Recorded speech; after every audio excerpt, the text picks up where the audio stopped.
Fala pessoal, sejam bem-vindos ao canal Politizando. Eu sou o Fábio Jacob e vazou na íntegra o primeiro depoimento da primeira delação do Mauro Cid. E olha, já é recheado de detalhes aí, inclusive coisas que podem complicar muita gente, incluindo a Michelle Bolsonaro e o Eduardo Bolsonaro, além de outros generais aí, né? Freire Gomes, enfim, várias figuras carimbadas aí do bolsonarismo, tá certo?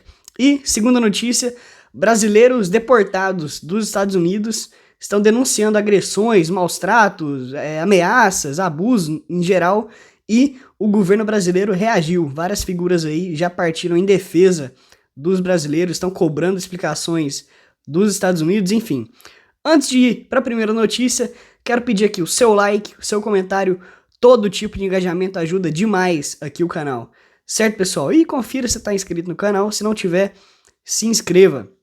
Olha, saiu na íntegra o primeiro depoimento do Mauro Cid na delação premiada que ele fez. Só que, olha, é um documento extenso, assim, ficaria inviável ler ele inteiro aqui, mas aí uma matéria do Globo resumiu os principais pontos e é isso que nós vamos conferir aqui no vídeo. Vamos lá.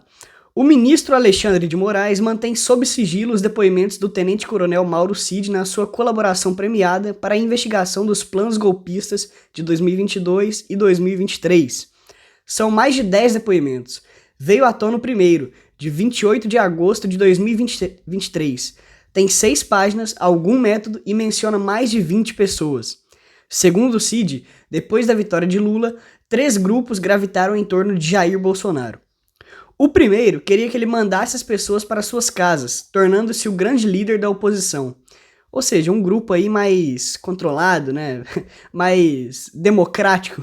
Nesse núcleo estavam o senador Flávio Bolsonaro, o chefe da Casa Civil, Ciro Nogueira, o advogado-geral da União, Bruno Bianco, e o brigadeiro Batista Júnior, comandante da Força Aérea.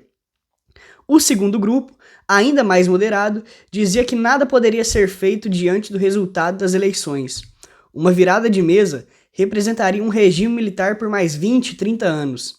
Temiam que radicais levassem Bolsonaro a assinar uma doideira. Nele, segundo Cid, estavam os generais Freire Gomes, comandante do Exército, Paulo Sérgio Nogueira, ministro da Defesa, e Júlio César de Arruda. Outros moderados queriam que Bolsonaro deixasse o país. Entre eles estava o empresário do agronegócio Paulo Junqueira, que financiou a viagem do presidente para os Estados Unidos. O terceiro grupo era formado pelos radicais e tinha 2 braços. Um queria achar provas de fraude nas eleições. Nele estavam o major da reserva Ângelo de Nicoli e o senador Carlos Renzi. Ele chegou a propor que os militares sequestrassem uma urna eletrônica para a realização de testes de integridade. Outro era a favor de um braço armado. Nesse depoimento, Mauro Cid não deu nem nomes nem detalhes a respeito dessa turma, mas narrou a gestação da doideira que deveria ser assinada por Bolsonaro. E aí a matéria agora foca nessa tal doideira aí. Novembro de 2022 nasce a doideira. A partir de novembro de 2022, depois do segundo turno, Felipe Martins, assessor internacional de Bolsonaro, levou-lhe em várias ocasiões um jurista, que não se recorda o nome.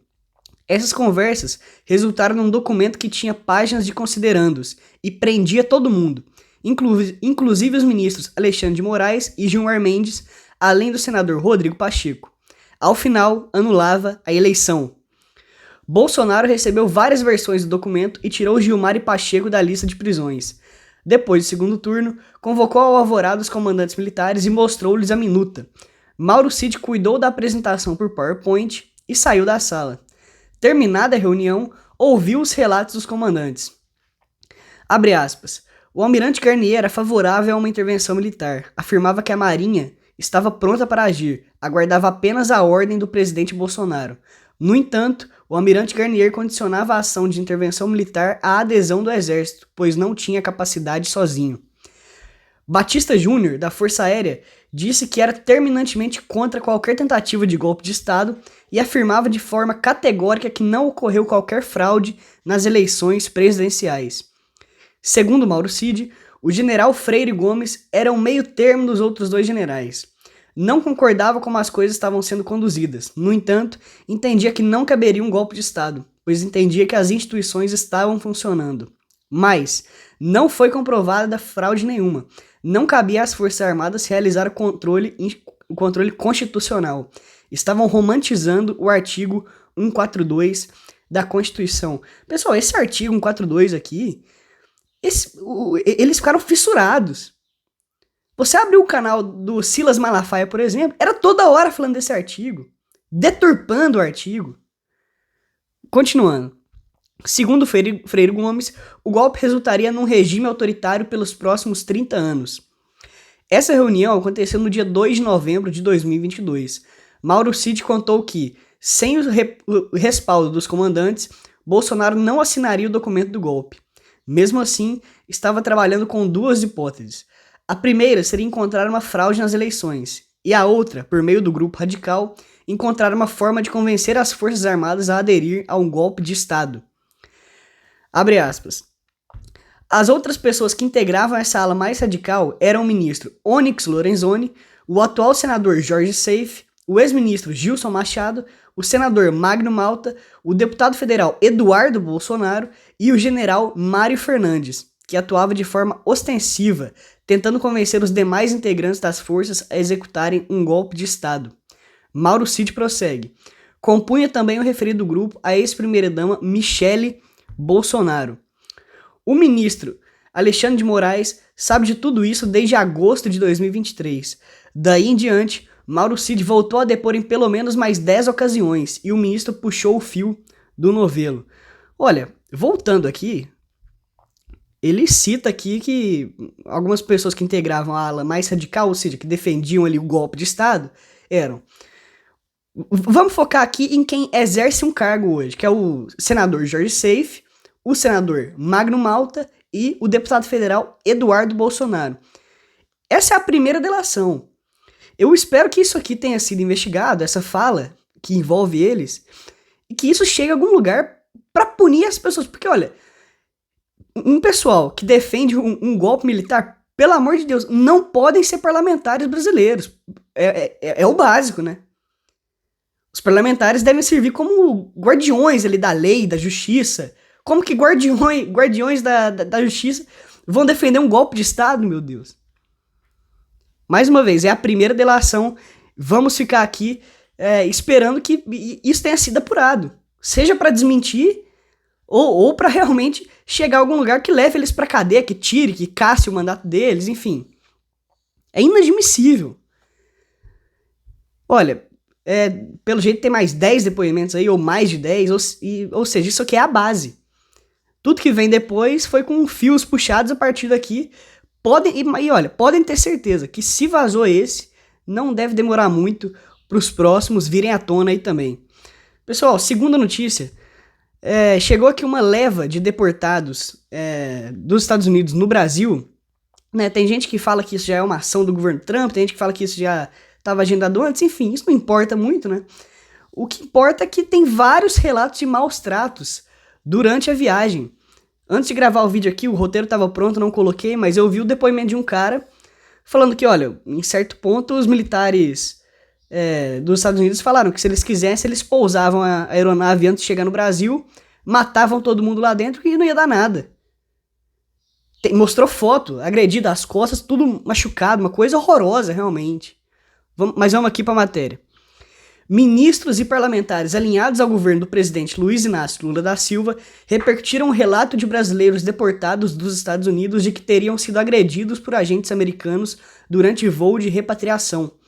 O avião da FAB, com os 88 brasileiros, aterrissou no Aeroporto Internacional de Confins, em Belo Horizonte, às 9h10 de sábado. A ministra dos Direitos Humanos, Macaé Evaristo, classificou como muito grave o episódio em entrevista a jornalistas ao recepcionar os brasileiros extraditados. Abre aspas para ela. A gente tinha numa mesma aeronave famílias, crianças com autismo, com algum tipo de deficiência, que passaram por situações muito graves. Matéria continua. Segundo o estado de Minas, os brasileiros relataram que as agressões aconteceram no Panamá, durante a parada da aeronave no país centro-americano. Segundo eles, um dos motores apresentou problemas, o que causou atraso para que voltasse a operar. Durante esse período, os migrantes não receberam autorizações para sair da aeronave, que enfrentou momentos em que o ar-condicionado permaneceu desligado. O governo brasileiro criticou o que chamou de tentativa dos Estados Unidos de manter cidadãos brasileiros algemados durante o voo de deportação para o Brasil. Por orientação do ministro da Justiça, Ricardo Lewandowski, a Polícia Federal recepcionou os brasileiros em Manaus e determinou que os representantes do governo norte-americano retirassem as algemas, o que é óbvio, né? Estavam em território nacional, não estavam mais ali sob sob a supervisão dos oficiais americanos. O vice-presidente Geraldo Alckmin afirmou nas redes sociais que a Constituição estabelece a dignidade da pessoa humana como princípio republicano basilar e a prevalecência dos direitos humanos como um dos eixos das suas relações internacionais. A presidente do PT, Gleisi Hoffmann, foi outra que reagiu contra esse absurdo, enfim. Deputado federal Thalira Perrone. Olha, tem relatos ali de que eles eram privados de ir ao banheiro, privados de alimentação, agressão física, realmente, ameaças. É uma coisa que o governo realmente está certíssimo em cobrar explicações. Vamos ficar muito atento. Qualquer outra novidade em torno disso a gente traz aqui no canal, tá certo, pessoal? Deixa o like, deixa um comentário, se inscreva se não for inscrito e até a próxima.